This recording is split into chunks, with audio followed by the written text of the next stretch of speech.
ప్రస్తుతం మూసీ ప్రక్షాళన నేపథ్యంలో మనకు వినిపిస్తున్న పేర్లు సబర్మతి, థేమ్స్.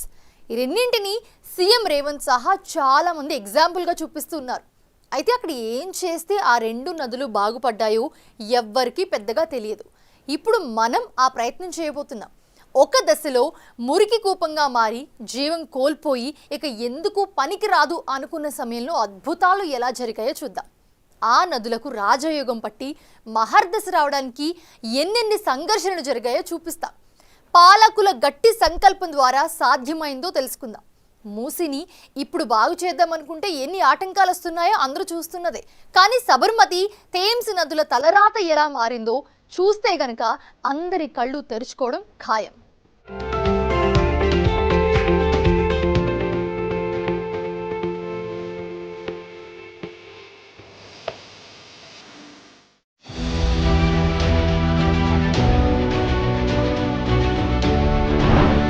సబర్మతి, థేమ్స్ ఎలా బాగుపడ్డాయి?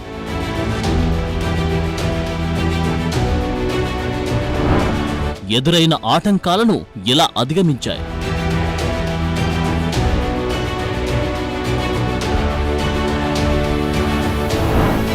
అదే బాటలో మూసీ మురికి కూడా వదులుతుందా?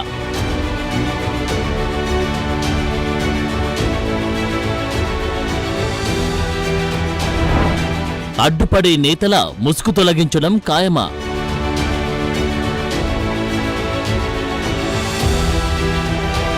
మీరు కట్టుకున్న ఇండ్ల డ్రైనేజ్ హైదరాబాదు ప్రజలు తాగునీళ్ళ కలిపి మా ఇల్లు కూలగొట్టొద్దు కాబట్టి ముసుగు దొరకడానికి మూసి కావాల్సి వచ్చిందా మీకు? సవాళ్ళెన్ని వచ్చినా సర్కార్ ఇక ముందుకేనా?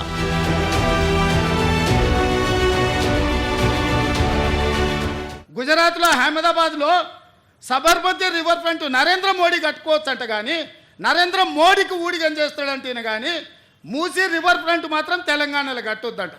ఏం న్యాయమా ఇది? రైట్. సీఎం రేవంత్ పదే పదే సబర్మతి గురించి చెబుతున్నారు. అదే విషయం ఎందుకు గుర్తుకు చేస్తున్నారని అంతా అనుకోవచ్చు.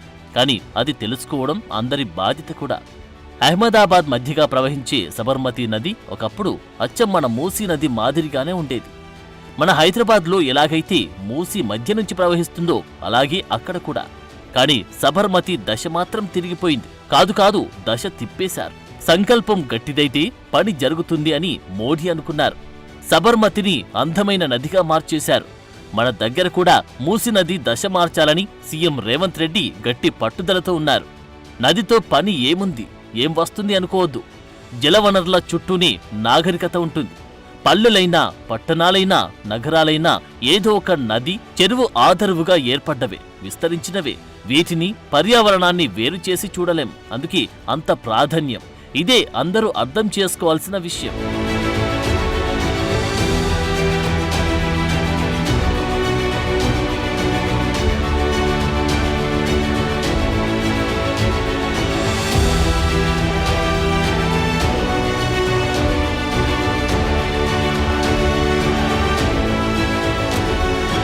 ఒకసారి సబర్మతి దగ్గరికి వెళ్దాం. మన మూసీ మాదిరిగానే ఆ నది కూడా ఒక దశలో మురికి కూపంగా మారిపోయింది. జీవం కోల్పోయింది. చుట్టూ అపరిశుభ్రత, చెత్త వాతావరణం. వీటికి తోడు ఆక్రమణలు, మురుగునీటి వ్యర్థాలు. ఒక్కటేమిటి, ఇప్పుడు మన మూసీ ఉన్నట్లుగాని సబర్మతి కూడా ఉండేది. నదికి, నగరానికి లింక్ తొలగిపోతే ఎలా ఉంటుందో ఒకప్పుడు సబర్మతి చూస్తే అర్థమవుతుంది. నీళ్లు లేక క్రికెట్ గ్రౌండ్గా, సర్కస్లకు వేదికగా అయింది సబర్మతి. అలాంటి దశ నుంచి మొత్తం కథ మార్చేశారు మోడీ. సబర్మతి రివర్ ఫ్రంట్ ఒక సంకల్పంతో మొదలైంది. మొదట్లో అది పగటి కలే అనుకున్నారు అంతా. ఒక అడుగు ముందుకు పడితే 3 అడుగులు వెనక్కి పడుతుందన్నారు. అయ్యేది కాదు, పోయేది కాదన్నారు. కానీ అసాధ్యం సుసాధ్యమైంది. ఎలా జరిగిందో చూద్దాం.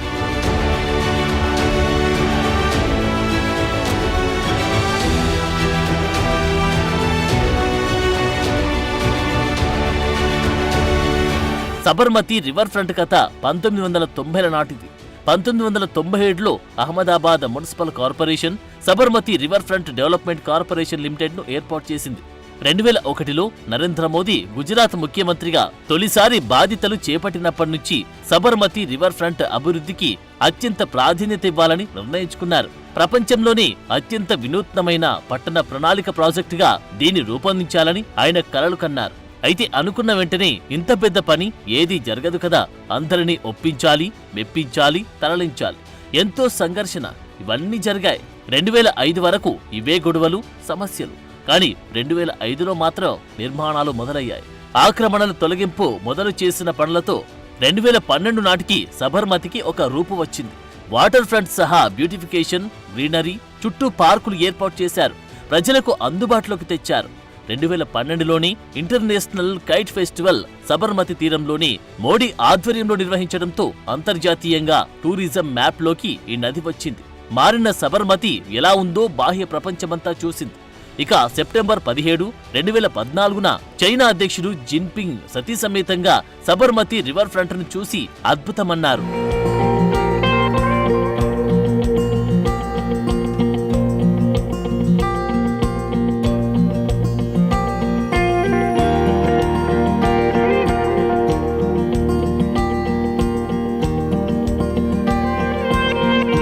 పర్యావరణ మెరుగుదల, సామాజిక మౌలిక సదుపాయాలు, అలాగే స్థిరమైన అభివృద్ధి లక్ష్యంగా సబర్మతి రివర్ ఫ్రంట్ జనానికి అందుబాటులోకి వచ్చింది. నదికి రెండు వైపులా గోడలు ఏర్పాటు చేశారు. వరదలు వస్తే లోతట్టు ప్రాంతాలు మునిగిపోకుండా తీర్చిదిద్దారు. అలాగే మురికి నీళ్లు, పారిశ్రామిక వ్యర్థాలు సబర్మతిలో కలవకుండా కొత్త సీవేజ్ ట్రీట్మెంట్, అలాగే వరద నీటి ప్రవాహం కోసం మరిన్ని ఏర్పాటు చేశారు. దీంతో మురికి నుంచి సబర్మతికి విముక్తి కలిగింది. సబర్మతి రివర్ ఫ్రంట్ కల సాధ్యం చేయడానికి ఆక్రమణలకు గురైన 501 ఎకరాలను స్వాధీనం చేసుకున్నారు. ఈ స్వాధీనం చేసుకున్న భూమిలో 85% ల్యాండ్ను ప్రజలకు మౌలిక సదుపాయాలు, వాకింగ్ ట్రాక్, పార్కుల వంటి వాటికి కేటాయించారు. మరో 15% వాణిజ్య అవసరాలకిచ్చారు. భూమి స్వాధీనం సమయంలో మూసి మాదిరిగానే చాలా శక్తులు అడ్డుపడ్డాయి, కానీ వాటిని అధిగమించారు.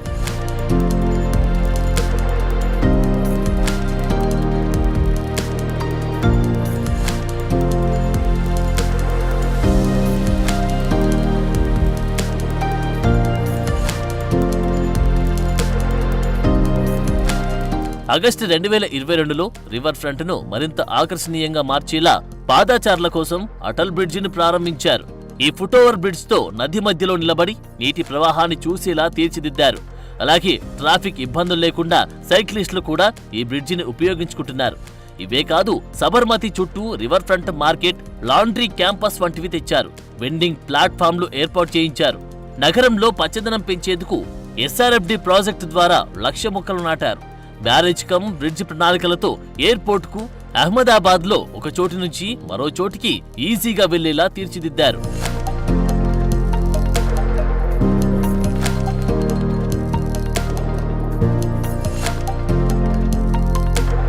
సబర్మతి రివర్ ఫ్రంట్ 120 కంటే ఎక్కువ స్థానిక, అలాగే వలస, అరుదైన పక్షి జాతులకు ఆలవాలంగా మారింది.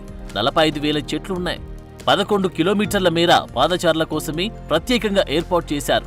ఏ వెహికల్ వచ్చి ఢీకొట్టుందో అన్న టెన్షన్ లేదు. సబర్మతి తీరానికి వెళ్తే నగరవాసికి చాలా రిలీఫ్ వచ్చేలా తీర్చిదిద్దారు. ఆధునిక భారతదేశంలో పట్టణ ప్రణాళిక, అభివృద్ధి హిస్టరీలో ఒక సక్సెస్ఫుల్ ఎగ్జాంపుల్ ఏదైనా ఉందంటే అది సబర్మతి రివర్ ఫ్రంట్ మాత్రమే. అలాగే లండన్ థేమ్స్ నది కూడా ఇలాగే కొత్త రూపు సంతరించుకుంది. శతాబ్దాల చరిత్ర కలిగిన ఈ నది ఒకప్పుడు మురికి కూపంగా ఉండేది. పారిశ్రామికీకరణ ఊపందుకోవడం, నగర జనాభా పెరిగిపోవడంతో ఇంగ్లాండ్ పట్టణాల మీదుగా ప్రవహించే థేమ్స్ నదిలో వ్యర్థాలు కలవడం పెరిగిపోయాయి. 1850లో అయితే థేమ్స్ ఒడ్డున నిలబడే పరిస్థితి కూడా లేకుండా పోయింది. ఒక్కటే కంపు. ఇప్పుడు మనం మూసి ఉన్నట్లు.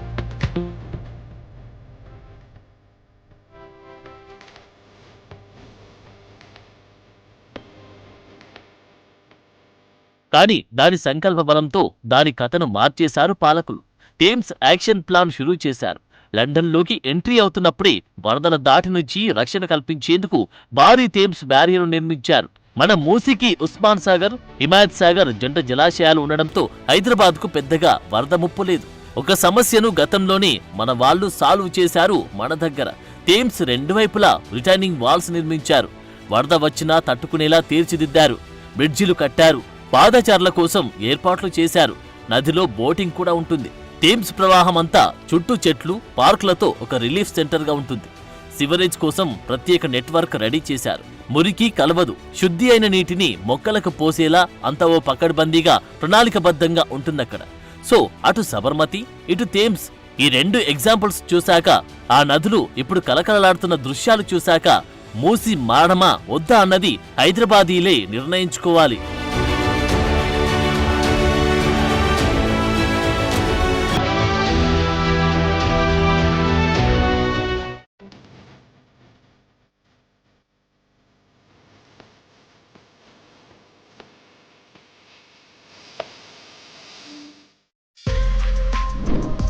For more videos like this, subscribe Big TV channel.